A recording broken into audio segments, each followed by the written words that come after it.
Bonjour à toutes et tous, bienvenue dans la condensée des numériques. On va revenir avec vous sur une dizaine d'articles qu'on a évoqués ce matin dans la quotidienne avec mon camarade Raphaël Benteo. Bonjour à tous. On va commencer tout de suite avec donc les annonces du Samsung Unpacked et avec notamment les S22, S22 Plus et S22 Ultra, Raphaël. C'est ça, un événement Samsung Galaxy donc, qui a rappelé toutes les sorties, les grosses sorties de ce début d'année. On a un renouvellement des Galaxy S22 et S22 Plus, qui sont un peu parmi les fleurons de Samsung.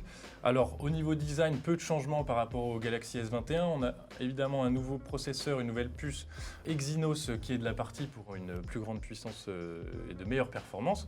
Et un volet photo qui est amélioré comme chaque année. Samsung a mis l'accent sur la photographie de nuit cette année, ainsi que la vidéo. C'était le gros sujet de la présentation.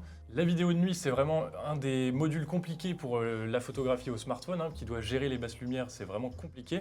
Là, on a vu des démonstrations qui étaient quand même assez convaincantes et vous retrouverez de toute façon tous les articles et vidéos de Kevin et Laure sur le site des numériques et le YouTube. Vous verrez aussi les annonces pour le S22 Ultra, qui est vraiment le fleuron de la gamme, qui sortira en premier fin février et qui est un petit peu différent puisqu'il reprend le design qu'on avait sur les Galaxy Note qui ont maintenant disparu. Un téléphone un peu plus grand avec un stylet intégré, avec des performances très haut de gamme, un volet photo qui sera très bon, on l'imagine, et on pourra tester ça très prochainement avec la rubrique mobilité, on l'espère. Quelques annonces aussi du côté des Galaxy Tab, donc les Galaxy Tab S8, S8 Plus et S8 Ultra, donc là encore un modèle Ultra qui se détache des deux autres avec une taille d'écran qui est vraiment énorme. On passe à 14,6 pouces, donc un écran quasiment de la taille d'un ordinateur portable et des performances de haut vol pour les professionnels qui veulent travailler à distance de n'importe où, n'importe quand.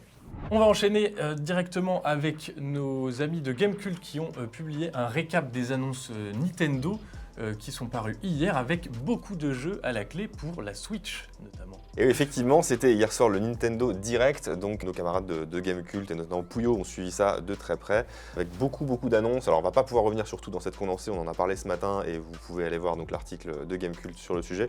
Mais on a notamment retenu un mousseau dans l'univers de Fire Emblem qui s'appelle Warrior 3 Hopes.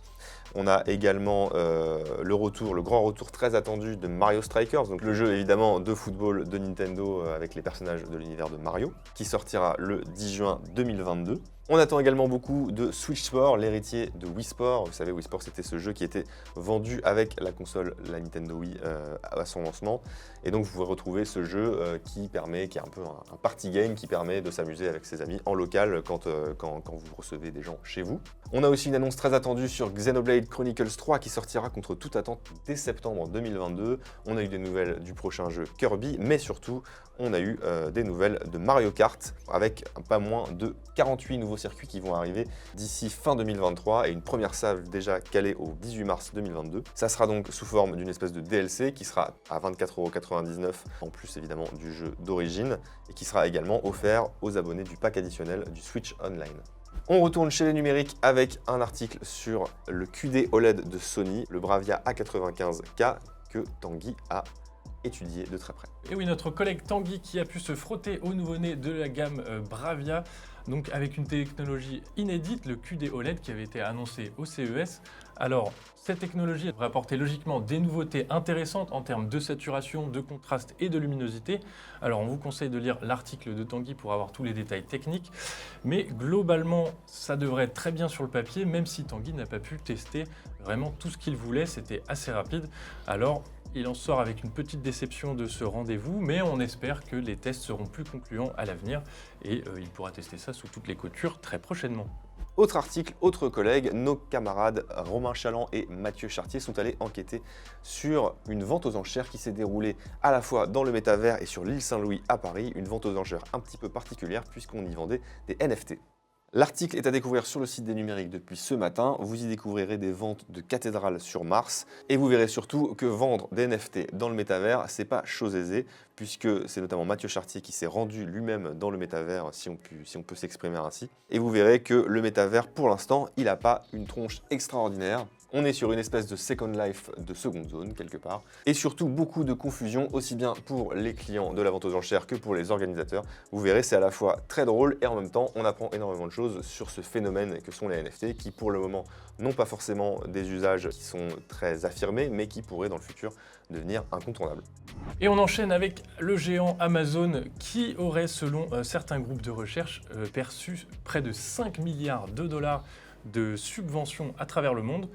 Pour l'essentiel, environ 4 milliards de dollars, ce serait aux États-Unis. Ils ont aussi observé près de 600 millions de dollars de subventions à l'étranger, notamment en Europe avec l'Allemagne, la France, l'Espagne et l'Écosse, à hauteur de plusieurs millions pour construire par exemple des entrepôts, des data centers, puisque c'est de l'argent public et des aides étatiques qui sont payées par le contribuable, alors que Amazon est bien connu pour pratiquer de l'évasion fiscale, notamment en Europe avec son siège au Luxembourg. On avait vu par exemple en début d'année que pour l'année 2020, ils avaient un chiffre d'affaires de 44 milliards d'euros et pourtant aucun impôt payé en Europe. On espère donc que les différents gouvernements vont prendre conscience de ces problèmes et essayer d'y remédier très prochainement. On poursuit avec un autre grand groupe, mais cette fois on va parler SVOD, Bastien. Effectivement, puisqu'on a eu ce matin les résultats de Disney et notamment de Disney+, le service de SVOD de Disney évidemment. Et on peut parler d'un vrai carton plein, c'est ce que fait en tout cas Les Échos, puisque le service de streaming compte désormais près de 130 millions d'abonnés à travers le monde, soit 11,8 millions de plus qu'au trimestre précédent, mais surtout Disney+, avec ses chiffres, talonne de près Netflix qui avait dépassé 200 millions d'abonnés l'année dernière, sachant évidemment que Netflix est présent sur le marché depuis beaucoup plus longtemps et que Disney n'a mis que environ 2 à 3 ans pour réunir autant d'abonnés. Il est probable que Disney+ continue d'amasser des abonnés puisque hier il a également annoncé la sortie le 25 mai de la série Obi-Wan Kenobi qui sera donc consacrée au célèbre chevalier Jedi. Une série très attendue et qui, on l'espère, saura ravir les fans qui sont un peu restés sur leur faim avec The Book of Boba Fett qui est sorti fin 2021. On enchaîne ensuite avec un tout autre sujet, Raphaël, puisqu'on va parler maintenant de fusion nucléaire. Effectivement, un sujet complètement différent. On va revenir très brièvement sur cet exploit réalisé par une équipe de recherche du Joint European Torus, le JET, au Royaume-Uni, qui a réussi à produire 59 mégajoules d'énergie grâce à la fusion nucléaire.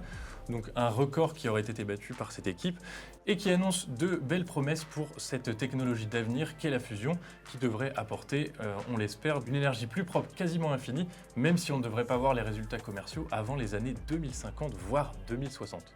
À condition par contre de chauffer à combien déjà ? À condition de chauffer le réacteur à 150 millions de degrés, c'est-à-dire environ 10 fois la température au centre du Soleil. Énorme! On termine avec un peu d'autopromo puisque vous connaissez sûrement les étoiles des numériques. Vous le savez, avec la condition sanitaire, on a dû repousser notre cérémonie qui était prévue en décembre dernier. Ça se passera finalement le 15 février. Sur Twitch dans le live de l'âme à midi. Comme à chaque fois, la rédaction des numériques va choisir des produits qui vont avoir un prix dans les différentes catégories, mais vous pouvez également voter. Il y a 9 produits issus des différentes catégories du site à retrouver dans un article paru ce matin. On vous invite donc à vous rendre tout en bas de l'article pour répondre au sondage et on aura donc les résultats le 15 février sur Twitch. Et voilà, c'est tout pour cette condensée. Merci à vous de nous avoir suivis en live ou sur YouTube. On vous rappelle que demain, il n'y aura pas de live puisque Lame et Karl sont absents. Mais on vous retrouve lundi pour la quotidienne habituelle à 11h30.